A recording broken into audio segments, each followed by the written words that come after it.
Continuando aqui para o segundo ano, capítulo 22,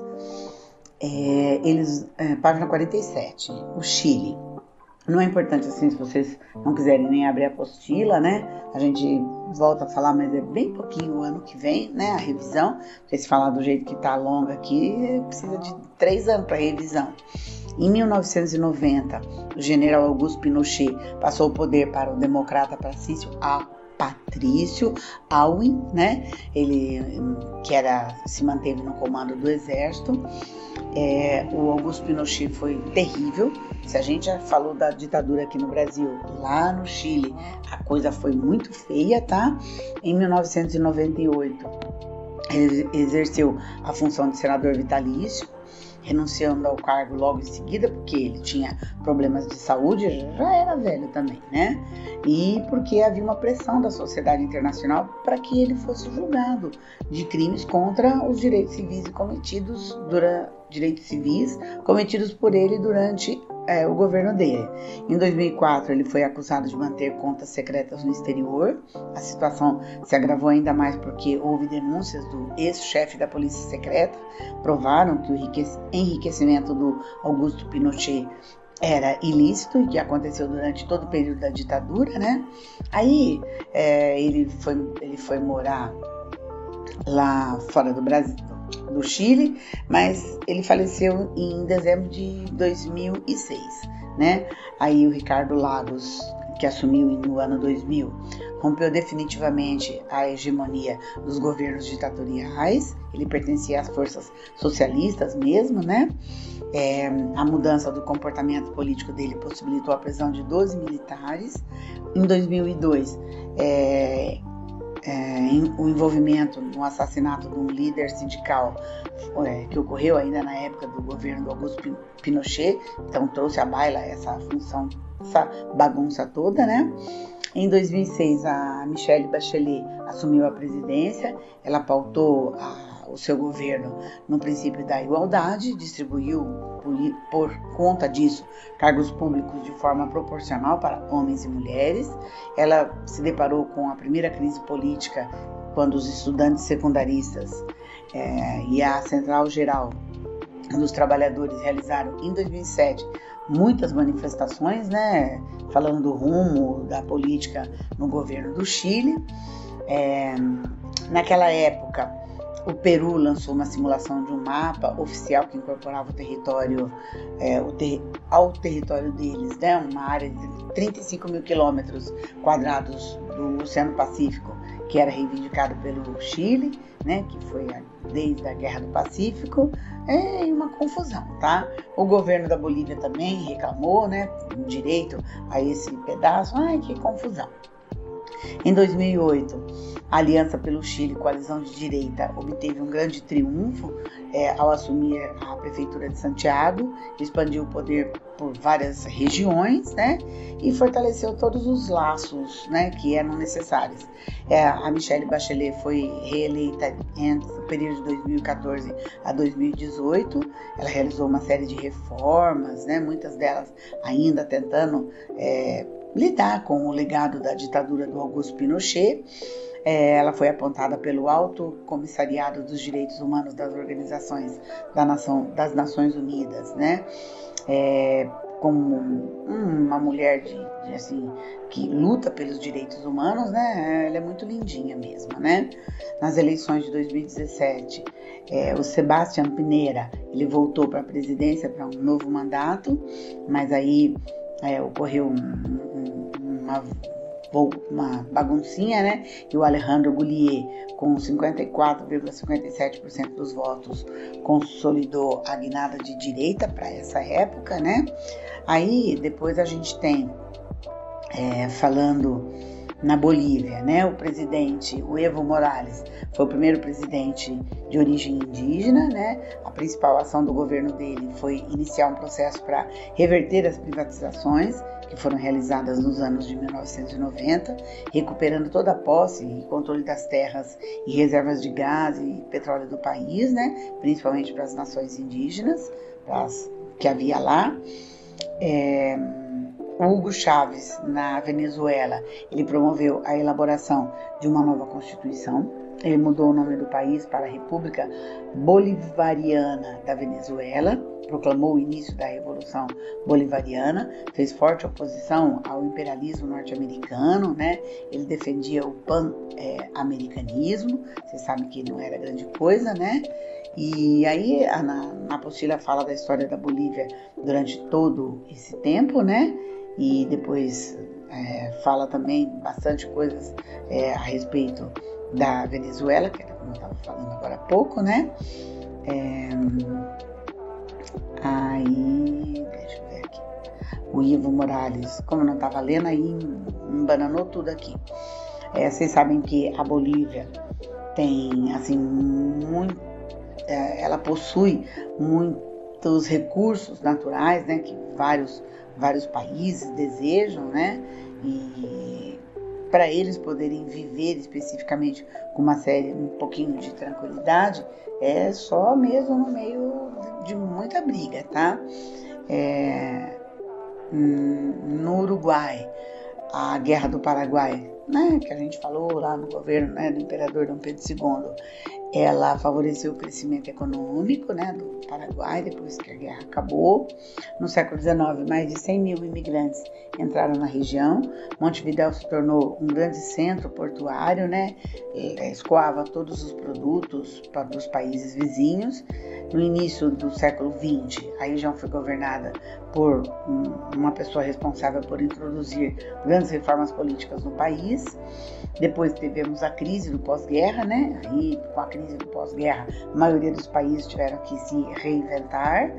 Nós tivemos problemas na época lá, o movimento dos Tupac Amaros, né? Que era um grupo de guerrilha urbana por meio do banditismo social que assaltava bancos, distribuía comida aos pobres, né? Esse movimento, com o passar dos anos, ele passou a realizar sequestro, desestabilizava o governo, né, do Uruguai. O apoio no Uruguai sempre foi o apoio norte-americano, né?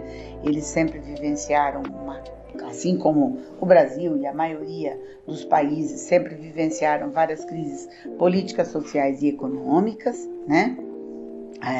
O Pepe Mujica, que foi um ex-presidente do Uruguai, ele entrou em 2009, né? Ele era um cara assim muito simples, né?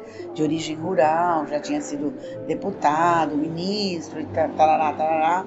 Ele recebia um salário de $12.500 pela prestação de seus serviços, porém ele doava 90% desse salário para muitas ONGs e pessoas necessitadas. O governo dele teve assim muita aprovação de várias pessoas. O governo dele tinha um caráter social praticamente 99,9%. Ele incentivava a educação pública e de qualidade, gerou um grande contraste, né, com outros governantes que o Uruguai já teve. Ele deixou a presidência em março de 2015, mas o presidente que sucedeu ele faleceu em dezembro de 2020, não por conta da pandemia, né, mas por causa de um câncer no pulmão. Aí, depois disso, eles tiveram vários outros presidentes, mas, né, vamos combinar que o país não estava assim muito grande coisa como era na época do Pepe Mujica, tá? A apostila fala do Paraguai, tá? O Paraguai também tem, né, parte, né, da guerra. Parte da vida dele foi marcada por conta da guerra, né, que aconteceu, a Guerra do Paraguai, que a gente já falei várias vezes, né, nesse mesmo áudio. Esse áudio eu falei uma vez, no outro eu falei uma vez também, né. Aí eles também sempre passaram por vários problemas, um problema político, um problema social, um problema econômico, né.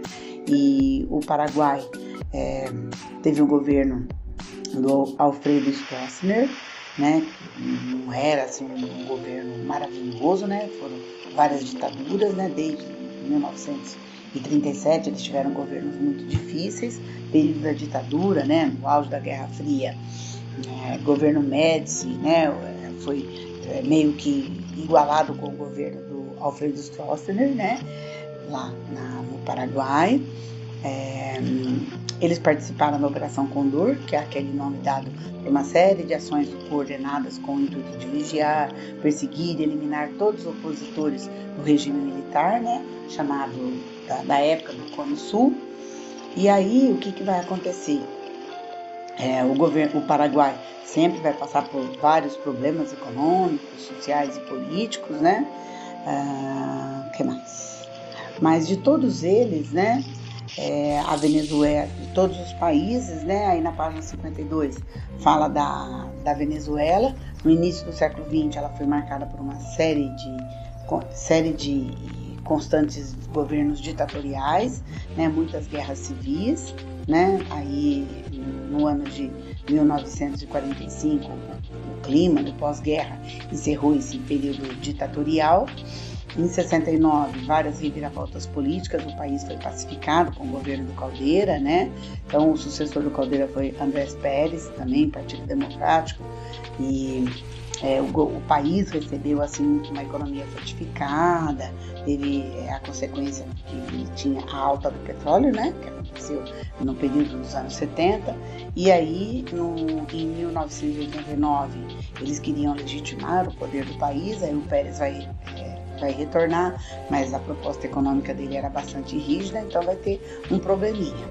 Em 1992, várias pessoas foram presas, né, entre elas o Hugo Chávez, que é o fundador do Partido Nacionalista. Mas aí o que vai acontecer? Ele vai explicitar que o país precisava urgentemente reverter o quadro político e econômico, né, a fim de tocar fora a corrupção, o clientelismo, né, que é muito parecido com o coronelismo aqui no Brasil. Só que o que vai acontecer? Quando em 94 o Rafael Caldeira foi eleito, o Chávez conquistou a anistia política. Nesse mesmo período, o governo venezuelano, um plano econômico pautado nas normas do FMI. Em 1998, o Hugo Chávez vai ser eleito como presidente, né, pelo Polo Patriótico.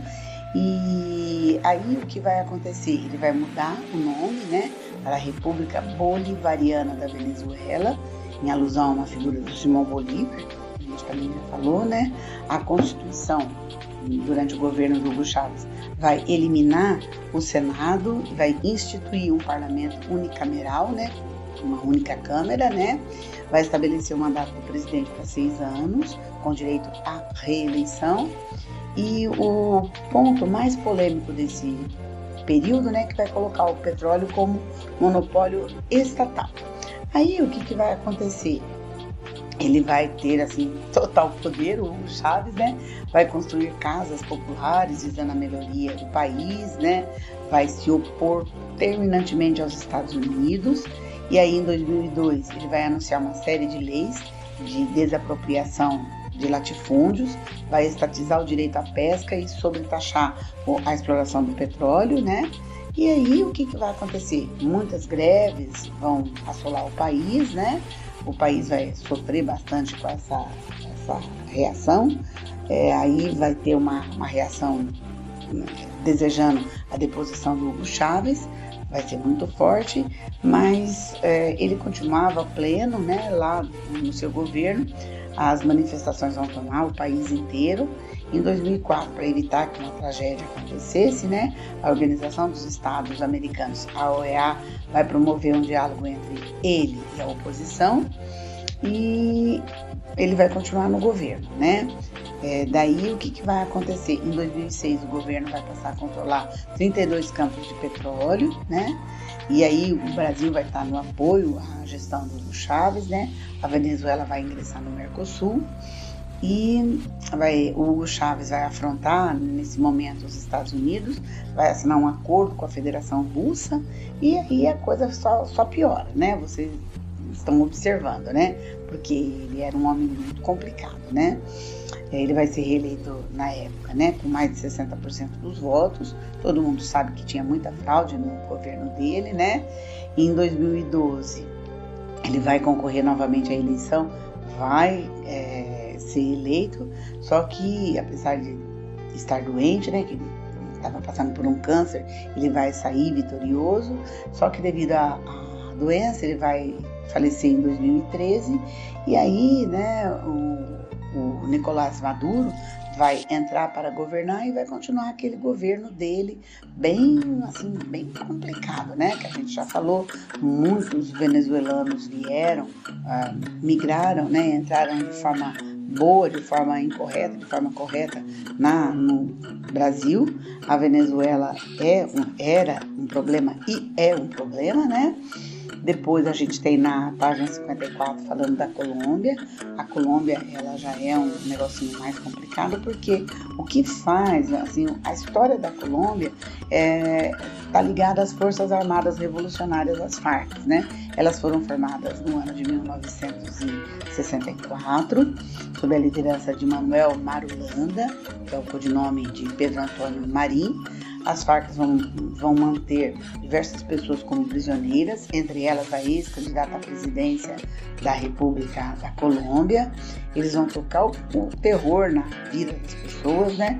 E, na verdade, na vida de muitas pessoas que tinham medo, né? E tem medo até hoje de chegar até a Colômbia, né? Aí o que vai acontecer? Por conta das FARC, né? Vai ter o cartel de Medellín, né? Que é um cartel responsável pelo tráfico de drogas dentro da Colômbia, né? A totalidade do tráfico de drogas está sempre na Colômbia, voltado para esse cartel de Medellín, né? Que era da época, né? Da Colômbia vai sair droga para tudo quanto é parte do mundo, né? Aí, em 98, o Andrés Pastrana vai vencer as eleições e vai iniciar um processo de pacificação no país. Vai fazer negociações com as FARC, né, por meio de um plano chamado Plano Colômbia. O principal objetivo desse plano era acabar com a produção de drogas no país. Os Estados Unidos vão ajudar, né, que esse acordo, né, com as FARC. Depois, em 2002, o Álvaro Uribe vai se candidatar à presidência, vai ser eleito, né? Vai propor novamente, né, um combate às FARC. E aí, o que vai acontecer? Em 2004, os paramilitares vão negociar com o governo e vão entregar as suas armas, né? Em 2006, o governo lá na Colômbia vai estar assim, conseguir diminuir um pedacinho dessas FARC, né? Aí, em 2018, o Marques, né, Ivan Duque Marques, ele vai ser apoiado pelo Álvaro Uribe, vai vencer as eleições e vai lutar ainda, todos os governantes que passaram desde 2009, lutar em favor de tirar o poder das FARC dentro da Colômbia.